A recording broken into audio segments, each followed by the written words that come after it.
Hi friends, welcome back to my channel TS building construction. నేను మీ తాడి సత్యనారాయణ. ఈరోజు మనం సన్ సిటీ 3 వెంచర్లో పార్క్ ప్లేస్లో వాటర్ ఫౌంటైన్ అయితే కడుతున్నాము. ఇది ఏ సైజ్ అయితే ఉందో, దీనికి మెటీరియల్ ఏమైతే వాడామో అన్నీ కూడా మీకు వివరంగా చెప్తాను. ఈ వీడియోని లాస్ట్ వరకు అయితే చూడండి. ఈ ఫౌంటైన్ చుట్టూరు వాకింగ్ చేసుకునే ఫుట్పాత్ కూడా వేసేసాము ముందు. అలాగే దీని రౌండ్ అంతా వచ్చేసరికి మొత్తం 15 అడుగులు 6 అంగుళాలు. సెంటర్లో ఊస పాతాం కదా, ఆ ఊస నుంచి 7 అడుగులు 9 అంగుళాలు అయితే పెట్టుకోవాలి.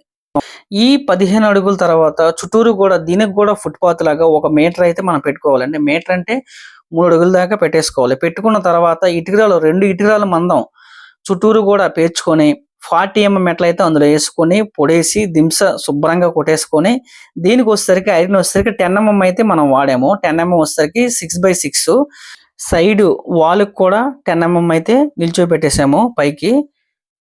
తర్వాత ఐరన్ వర్క్ అయిపోయిన తర్వాత మనం చుట్టూ కూడా ఇలా గోడ అయితే కట్టేసుకోవాలి. ఇటురాయితో కింద 1 అంగుళం మందం, పైన 1 అంగుళం మందం, మనకి 6 అంగుళాల మందం వచ్చేలాగా చుట్టూ కూడా కట్టేసుకోవాలి. ఈ చుట్టూ కూడా గోడ అంతా కట్టేసుకొని నీట్గా దజ్జు పెట్టేసుకుంటే తర్వాత మనం అందులో కాంక్రీట్ మందం 6 అంగుళాల మందం అయితే కాంక్రీట్ అయితే పోయాలి. దీంట్లో మార్కింగ్ 40 మెట్లు అయితే ఒక రోజు అయితే పట్టింది. దాని తర్వాత ఐరన్ స్టీల్ కట్టడానికి అయితే ఒక రోజు, ఈ గోడ కట్టడానికి అయితే ఒక పూట. అంటే ఇప్పటి వరకు మనకు వచ్చేసరికి 2 రోజుల పూట అయితే పట్టింది వరకు.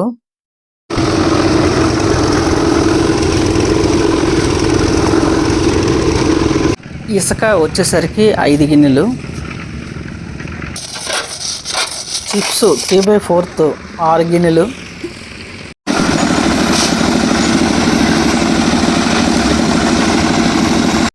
సిమెంటు 1 బస్తా,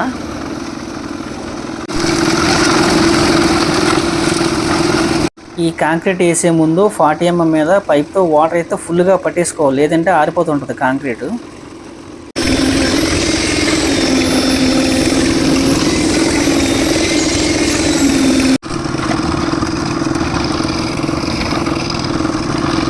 ఈ కాంక్రీట్ వర్క్కి సిమెంట్ బస్తాలు వచ్చేసరికి 15 బస్తాలు అయితే పట్టాయి.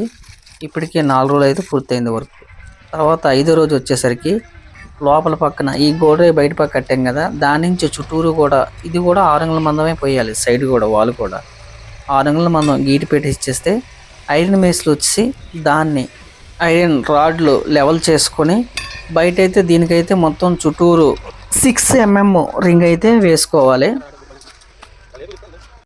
మొత్తం కూడాను పైనుంచి కింద వరకు మనకి 6 రింగులు అయితే పట్టి 6Mతో మొత్తం 6 అయితే పట్టి, దాన్ని అయితే మనం జాగ్రత్తగా బైనింగ్ వర్క్ అయితే మొత్తం అన్ని రాట్లకు కూడా బైనింగ్ వర్క్ అయితే చేసేసుకోవాలి.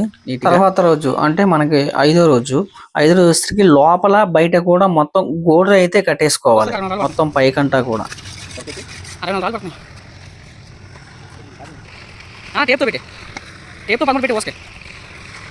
మొత్తం చుట్టూ రౌండ్కి వచ్చేసరికి ఒక వరుసకి 64 రాళ్ళు అయితే పడుతున్నాయి. ఎత్తు వచ్చేసరికి 8 వరుసలు అయితే పట్టాయి. ఈ బ్రిక్ వర్క్ కట్టేటప్పుడు ఫస్ట్ డే అయితే 2 మేస్త్రులు 2 హెల్పర్లు అయితే పట్టారు, అంటే 5వ రోజు. తర్వాత 6వ రోజు వచ్చేసరికి 1 మేస్త్రి 1 హెల్పర్ అయితే పట్టారు ఇంతవరకు కూడా కంప్లీట్ చేయడానికి. దాని తర్వాత మనం ప్లాస్టింగ్ అయితే చేసేసుకోవాలి. ప్లాస్టింగ్ చేసేటప్పుడు ఇలాగా గీట్లు పెట్టి, ఈ గీట్లు ఎందుకంటే టైల్స్ వస్తాయి మొత్తం లోపల బయట కూడా మనకి టైల్స్ అయితే వస్తాయి. టైల్స్ వేసుకుంటానికి ఇలా గీట్లు అయితే పెట్టేసుకోవాలి. ప్లాస్టింగ్ చేసేటప్పుడు వరకు మొత్తం మనకి 7 రోజులు అంటే 1 వీక్, 1 వారం అయితే పట్టింది.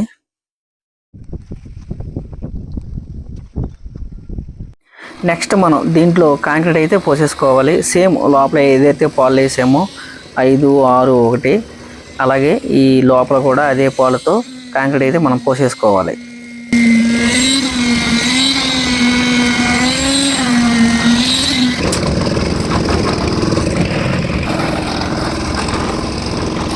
మొత్తం ఈ కాంక్రీట్ వర్క్ ఇప్పుడు జరుగుతున్న వచ్చేసరికి మొత్తం 8వ రోజు అనమాట. 8 రోజులు మొత్తం ఈ కాంక్రీట్ వర్క్ సిమెంట్ కట్టలు వచ్చేసరికి మనకి 12 బ్యాగ్స్ అయితే పట్టాయి. తర్వాత లోపల గొయ్యిలో ఉంది, ఫస్ట్లో చెప్పాను కదా, ఇది ఇక్కడ మోటార్ అయితే వస్తుందని. ఈ మోటార్ సైజు వచ్చేసరికి దీని సైజు 2x3 అనమాట. తర్వాత లోతు వచ్చేసరికి 20 అంగుళాలు ముందుగానే కట్టేసుకొని దాని తర్వాత చుట్టూ కూడా కాంక్రీట్ పోసేసుకోవాలి. తర్వాత దాంట్లోకి మోటార్ దగ్గరికి ఎలక్ట్రికల్ పైప్ కూడా లాగేసుకొని వైరింగ్ కూడా లాగేసుకోవాలి. ఇప్పుడు వరకైతే 9 రోజులు అయితే పట్టింది మనకి. Thank you for watching friends. ఈ వీడియో నచ్చితే లైక్ చేయండి, షేర్ చేయండి. అలాగే కొత్తగా చూస్తున్న వాళ్ళు ఎవరైనా ఉంటే సబ్స్క్రైబ్ అయితే చేసుకోండి. ఈ ఫౌంటైన్ పార్ట్ 2 వీడియోలో అయితే కలుద్దాం. Bye bye.